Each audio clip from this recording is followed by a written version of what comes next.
আপনি এটা শুনে থাকবেন যে ছোট্ট একটা বালক সে ঈশ্বরের প্রতিরূপ হয়, কিন্তু এমন কেন বলা হয় তা কি আপনি কখনো ভেবে দেখেছেন? আমি আপনাকে বলছি, কোন একটা ছোট্ট বালককে দেখুন, সে কি করে? সকলকে সমান চোখে দেখে। ওর মনে না কোনো ছলনা রয়েছে, না কোনো কপটতা, না অহংকার রয়েছে, আর না কোনো বিষয় নিয়ে কোনো চিন্তা। সকলকে সে সমান চোখে দেখে আর নিজের মধ্যেই প্রসন্ন থাকে, সকল বিকার থেকে মুক্ত।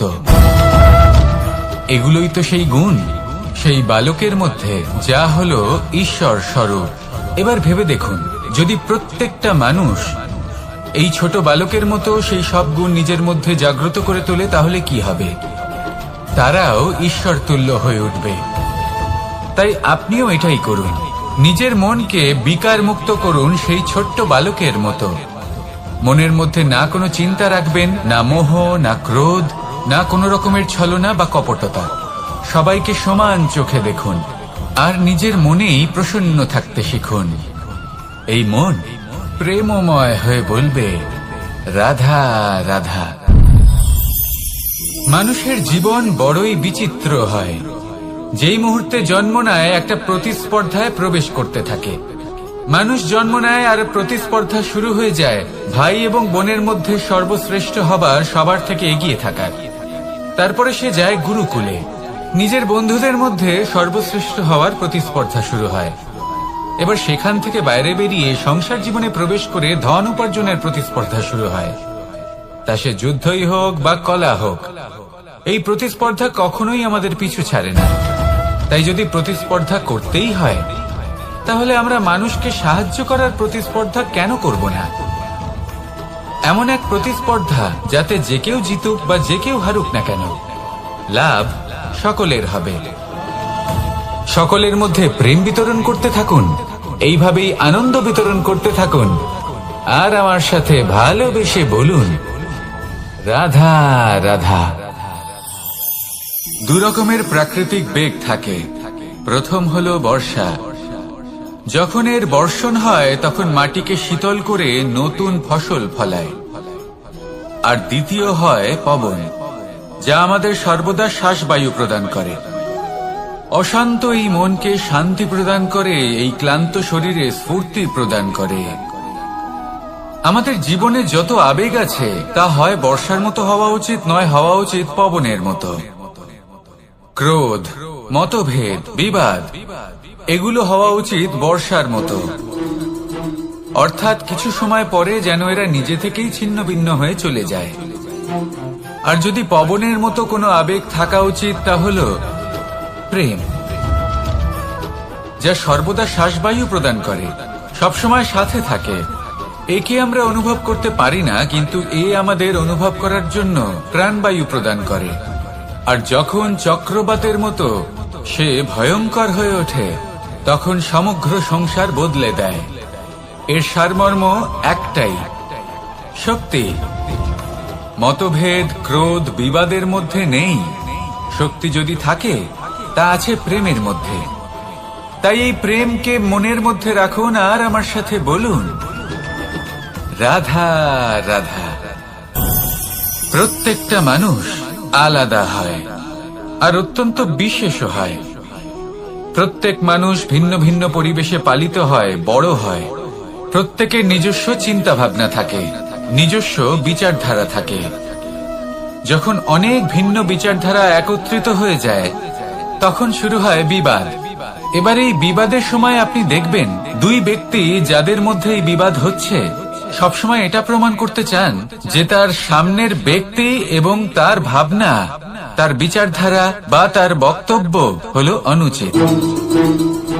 এবার এটাই যদি প্রেমপূর্বক রূপে আপনি ভেবে দেখতে চেষ্টা করেন যে সামনের ব্যক্তিটির বক্তব্য, তার মানসিকতা আসলে কি, তাতে উচিত ঠিক কি, সেটা আমরা বুঝতে পারি। একদিকে হলো এই বিবাদ, যা আপনাকে সামনের ব্যক্তিটিকে অনুচিত প্রমাণ করতে বাধ্য করে। আর অন্যদিকে হলো প্রেম, যা সামনের ব্যক্তিটির যুক্তি বুঝতে সাহায্য করে, তাতে উচিত কি রয়েছে সেটা বুঝতে বাধ্য করে। তাকে মহান হয়ে ওঠার পথে অগ্রসর হতে বাধ্য করে। তাই এই বিবাদকে ত্যাগ করুন আর প্রেমকে আপন করে নিন, আর এই প্রেম ভাব নিয়ে বলুন, রাধা রাধা। এই সংসারে বড়ই বিচিত্র এক শব্দ আছে, মূল্য। এর প্রয়োগ আমরা জীবনেও করে থাকি, আবার ব্যবসাতেও করে থাকি। একজন উদ্যোগপতি সবসময় বলেন, ব্যবসার মূল্য সবসময় উচ্চমান হওয়া উচিত, তাতে লাভ বেশি। অন্যদিকে আরেকজন ব্যক্তি যিনি পরোপকারী, যিনি ঈশ্বরের দর্শনের অভিলাষী, তিনি বলেন জীবনের মূল্য সব থেকে উচ্চমান হওয়া উচিত।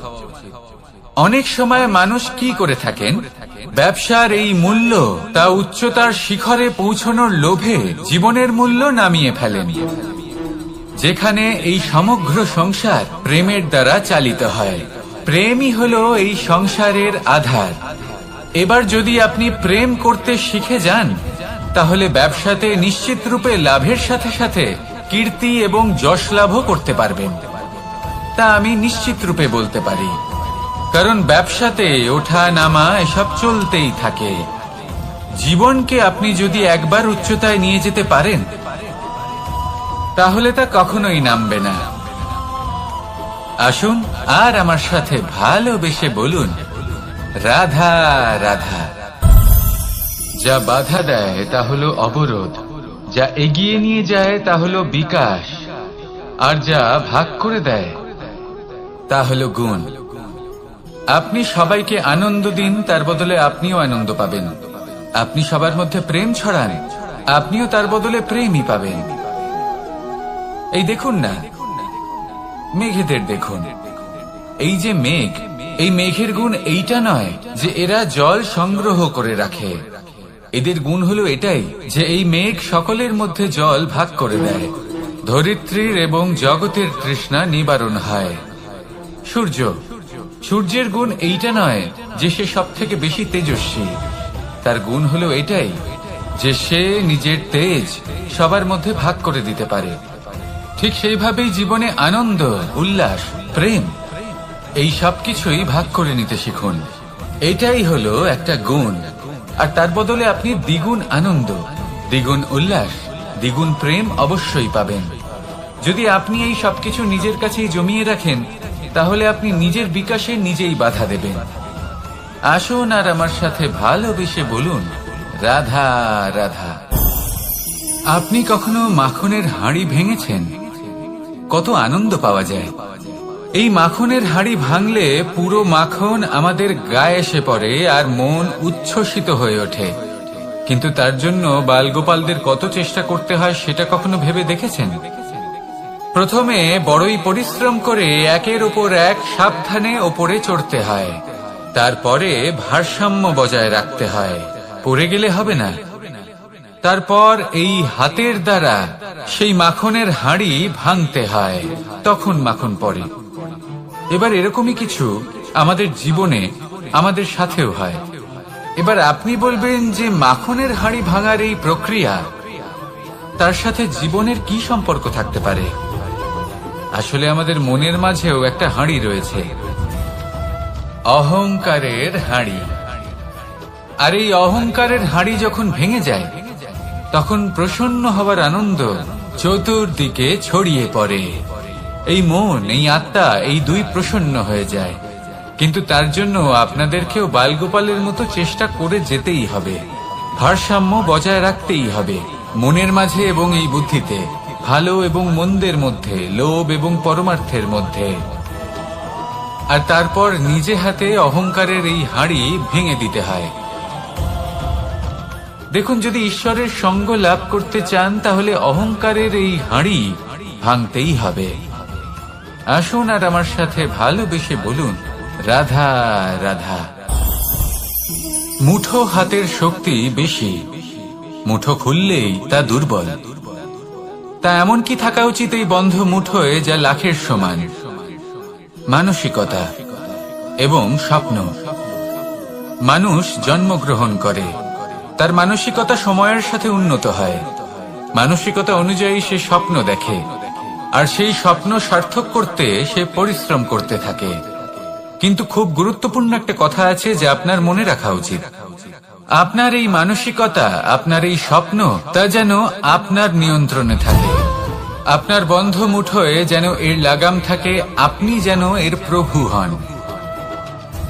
যদি তা হয় তবেই আপনি লাভবান হবেন। যদি এরা আপনাকে নিয়ন্ত্রণ করতে থাকে, যদি আপনার মুঠো খুলে যায়, না পথ আপনার নিয়ন্ত্রণে থাকবে, না মানসিকতা থাকবে, না স্বপ্ন নিয়ন্ত্রণে থাকবে। আর যদি তাই হয় তাহলে আপনি আপনার ভবিষ্যৎ নষ্ট করে ফেলবেন। তাই নিয়ন্ত্রণ করতে শিখুন নিজের বিচার বুদ্ধি, নিজের মানসিকতা, নিজের স্বপ্নকে। নিজের এই স্বপ্ন পূরণ করুন আর আমার সাথে ভালোবেসে বলুন, রাধা রাধা। এই সংসারের সব থেকে কঠোর ধাতুর মধ্যে একটি হলো লোহা। লোহা দিয়ে আমরা অনেক অস্ত্র শস্ত্র লাভ করি, অনেক বস্তুও লাভ করি। এবার এই লোহাকে কাটার জন্য, একে কোনো আকার দেওয়ার জন্য কি প্রয়োগ করতে হয়? লোহা। এবার এই কথাটা আমরা সকলেই জানি যে লোহার দ্বারাই লোহাকে কাটতে হয়। এবার এই কথা আমি আপনাকে কেন বলছি? এরপরে খুব বড় একটা প্রশ্ন আসে যা খুব বড় শিক্ষা দিয়ে যায়। এটা কেন হয় যে আমরা একটা লোহা দিয়ে একটা লোহাতে আঘাত করছি, কিন্তু যে লোহা দ্বারা আঘাত করছি তার আকার বদলাচ্ছে না, যার উপর প্রহার করছি তার আকার বদলাচ্ছে? এতে পার্থক্যটা কোথায়? পার্থক্য হলো তাপমাত্রায়। দেখুন, যে লোহাকে আমরা কাটতে চাই তার তাপমাত্রা বাড়াতে হয়, তাকে গরম করতে হয়। আর যে লোহা দ্বারা আমরা আঘাত করতে চলেছি সেই লোহা আমাদের ঠান্ডা রাখতে হয়। অর্থাৎ ঠান্ডা লোহা গরম লোহাকে কেটে দেয়। এবার এই শিক্ষা কি আমাদের জীবনে যথেষ্ট নয়? আমাদের জীবনে অনেক সমস্যা আসতে পারে, কিন্তু আমাদের এই বিষয়ে বিশেষ খেয়াল রাখতে হবে যে আমাদের মনকে আমরা যেন ঠান্ডা রাখি, এই মস্তিষ্ককে শান্ত রাখতে হবে। যদি আমরা ক্রোধ বা ঈর্ষার আগুনে জ্বলতে থাকি, বিদ্বেষের আগুনে জ্বলতে থাকি, তাহলে আমরাও সেই লোহার মতোই হয়ে যাব যার তাপমাত্রা অত্যন্ত বেশি। তখন যে কেউ এসে আমাদের বিচ্ছিন্ন করে চলে যাবে। মনে রাখবেন, যিনি যত বেশি স্থির বুদ্ধির অধিকারী, যিনি হলেন সব থেকে বেশি শান্ত, তিনি হলেন সব থেকে বেশি বলশালী। তাহলে শান্ত থাকুন আর আমার সাথে ভালোবেসে বলুন, রাধা রাধা। এই সমগ্র সংসারের সব থেকে গুরুত্বপূর্ণ ব্যক্তি কে? স্বয়ং আপনি। নিজের জন্য তো বটেই, তাই না? কারণ যখন আপনি জন্মগ্রহণ করেন, নিজের চোখ খোলেন, এই সংসারে আসেন, তখনই তো এই সংসারকে আপনি দেখতে পান, অনুভব করতে পারেন। এখানকার আবেগ, এখানকার মানুষজন তখন থেকেই অনুভব করেন। যদি আপনি না থাকেন তাহলে এই সংসারের অস্তিত্ব আপনার কাছে শূন্যের সমান, তাই না? আপনি না থাকলে এই সংসারও আপনার কাছে নেই। এবার সবাই বলবেন যে এ তো সত্যি কথা, সেই অনুযায়ী তো আমার স্বার্থপর হওয়া উচিত, অহংকারী হওয়া উচিত, কারণ আমার কাছে আমিই তো সবকিছু। দৃষ্টিভঙ্গি পাল্টে দেখুন। আপনার কাছে সব থেকে বেশি গুরুত্বপূর্ণ ব্যক্তি কে? আপনি নিজেই। সেই মানুষটি কেমন হওয়া উচিত একটু ভেবে দেখুন। সবসময় সকলকে সাহায্য করুন, একসাথে মিলে পরিশ্রম করুন, সাহায্য করুন অন্যদেরকে। এটা অতি আবশ্যক। এবং তার থেকেও বেশি গুরুত্বপূর্ণ হলো এটাই যে আপনার মনে যেন কখনো এই বিষয়ে ভয় না থাকে যে আমি আমার প্রিয়জনদের, আমার কাছের মানুষগুলিকে হারিয়ে ফেলব। এই ভয় কখনোই মনের মধ্যে থাকা উচিত নয়। যদি ভয় থাকে তাহলে থাকুক এই বিষয়ে যে সকল মানুষ আমার জীবন থেকে, আমার থেকে দূরে চলে যাচ্ছেন, তাদের বাধা দিতে দিতে আমি যেন নিজেকেই না হারিয়ে ফেলি, নিজের অস্তিত্বকেই না হারিয়ে ফেলি, নিজের ব্যক্তিত্বকে, নিজের বিচারধারাকে, নিজের করুণার শক্তি না হারাই। তাহলে এই ভয় ত্যাগ করুন আর আমার সাথে ভালোবেসে বলুন, রাধা রাধা। মানুষের দুটো রূপ রয়েছে। এক, আমাদের এই মুখ যা শুধুই চোখে দেখা যায়, আর দ্বিতীয় আমাদের এই মন যা শুধুমাত্র অন্তরাত্মা দ্বারা দেখা যায়। এবার আমাদের এই মুখ তা ঈশ্বর সকলকেই আগে থেকেই প্রদান করেছেন, কিন্তু এই মন এই মন কেমন হবে তা আমাদের জীবনের অনুভূতি এবং আমাদের জীবনের লক্ষ্য এগুলি সুনিশ্চিত করে। অর্থাৎ নেত্র দিয়ে দেখা যায় আমাদের এই মুখ, তা শুধুই এই কারণে প্রয়োজন যাতে সংসার আমাদের দেখতে পায়, আমাদের চিনতে পারে। কিন্তু যদি এই সংসারে আপনি প্রকৃত অর্থে মান সম্মান লাভ করতে চান, তাহলে নিজের অন্তরাত্মাকে আপনাকে বিকশিত করতেই হবে। দেখুন, কথায় আছে এই যে অসুর, তা শারীরিকভাবে উপস্থিত নয়, তা মনের মধ্যে থাকে। যদি এই মন থেকে অসুরকে বের করে দেওয়া যায়, তাহলে শরীরে তা উপস্থিত থাকবেই না। তাই মনকে শুদ্ধ করুন আর আমার সাথে ভালোবেসে বলুন, রাধা রাধা। প্রয়াস, পরিশ্রম, এই শব্দগুলি শুনতে হয়তো ছোট মনে হয়, কিন্তু এর মূল্য অনেকটাই অধিক। এবার প্রয়াসও কিন্তু দুই ধরনের হয়। একটা প্রয়াস তাই যা আমরা নিজের মন থেকে, অন্তর থেকে সমগ্র শক্তি দিয়ে করার চেষ্টা করি। এবারে এই প্রয়াস প্রচেষ্টার নামান্তর। কিছু প্রয়াস এমনও হয় যেমন দ্রুতক্রীড়া খেলা। মানুষ বলেন, আজ একটু প্রয়াস করি, একটু দ্রুতক্রীড়া খেলেই দেখি, যদি বিজয়ী হই তবে ভালো ব্যাপার, যদি না হই তবে আর কখনো খেলবো না। এটাও কিন্তু প্রয়াস, কিন্তু এই প্রয়াস পরিশ্রম নয়। পাণ্ডবদের দেখুন, ওনারা যখন পরিশ্রম করেছিলেন তখন খাণ্ডবপ্রস্থকেও ইন্দ্রপ্রস্থ বানিয়েছিলেন। দ্রুতক্রীড়া খেললেন, সেই মুহূর্তেই ইন্দ্রপ্রস্থ হারিয়ে ফেললেন। পরিশ্রম করলেন, সগৌরবে রাজা হলেন। দ্রুতক্রীড়া খেললেন, তখন এক মুহূর্তে রাজা থেকে নিঃস্ব হয়ে গেলেন। সারমর্ম এটাই যে দ্রুতক্রীড়া কখনো কখনো আপনার মিত্র হতে পারে, কখনো সে আপনাকে বিজয়ী করতে পারে, কিন্তু প্রয়াস এবং পরিশ্রম যখন একসাথে মিলিত হয় তখন তা সর্বদাই আপনার সাথে থাকে। প্রয়াস করতে থাকুন, পরিশ্রম করতে থাকুন, আর আমার সাথে ভালোবেসে বলুন, রাধা রাধা।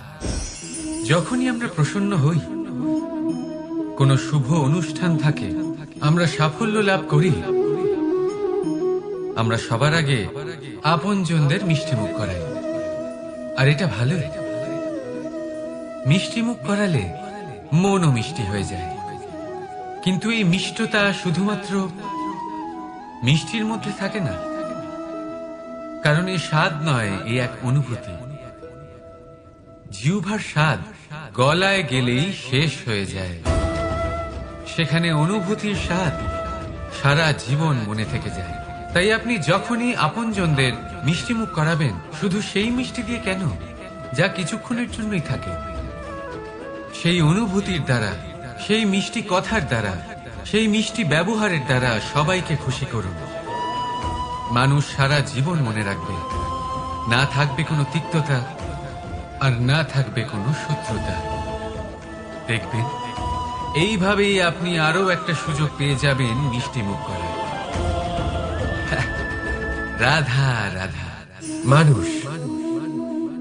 মানুষ কতটা শক্তিশালী হয়, তার কতটা সামর্থ্য রয়েছে, সে কতটা প্রতিভাশালী হয়, এটা হয়তো বলার কোনো দরকারই নেই। আজকের দিনে সবাই জানে যে মানুষ কি না করতে পারে। মানুষ চাইলে সবকিছু করতে পারে। মানুষ যদি চায় মাছের মতো জলে সাঁতার কাটতে পারে। মানুষ যদি চায় হিমালয়ের মাথা নত করতে পারে। মানুষ যদি চায় সমুদ্র থেকে মুক্ত সংগ্রহ করতে পারে। মানুষ যদি চায় তাহলে আকাশের পাখির মতো বিচরণ করতে পারে। মানুষ চাইলে সব কিছু পেতে পারে। সে জ্ঞান, সম্পত্তি, পরিবার, সাফল্য, সবকিছু। যদি কিছু থাকে যেটা সে গ্রহণ করতে চায় না, সেটা হলো তার দোষ, তার ভুল। মানুষ এসব কখনো গ্রহণ করতে চায় না, কিন্তু যেদিন মানুষ তার দোষ বুঝতে পারবে, নিজের ভুল বুঝতে পারবে, সেটা স্বীকার করতে পারবে, আর সেটা ঠিক করার পথে অগ্রসর হবে, তাতে সে সফলও হবে। সেদিন সে প্রকৃত রূপে মানুষ বলে গণ্য হবে। সেদিন সে মুক্তি লাভ করবে। ভুল সবাই করে, দোষ সকলের মধ্যে থাকে। সেটা গ্রহণ করুন, তা সংশোধন করার চেষ্টা করুন।